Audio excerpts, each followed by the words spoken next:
તો અમદાવાદમાં chain snatching બાદ હવે બુટ્ટી ચોર સક્રિય થયા છે।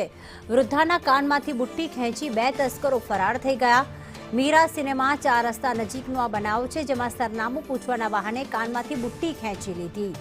મણિનગર પોલીસે ફરિયાદ નોંધી તપાસ હાથ ધરી છે।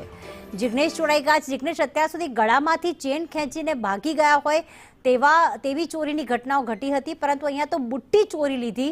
શું વિગતો સામે આવી આ ઘટના અંગે?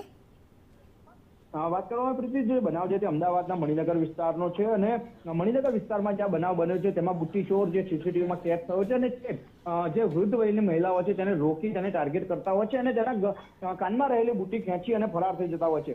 પરંતુ પોલીસ માટે સારી વાત એ છે કે ઈસનપુર પોલીસે આવા 3 આરોપીઓની ધરપકડ કરી છે, જેની તપાસની અંદર નારોલ, ઈસનપુર, મણિનગર અને વટવા પોલીસ સ્ટેશનમાં જે ગુનાઓ બન્યા હતા તે ગુનાનો ભેદ ઉકેલાયો છે અને તેમાં સંડોવાયેલ જે આરોપીઓ હતા તેમની ધરપકડ કરવામાં આવી છે।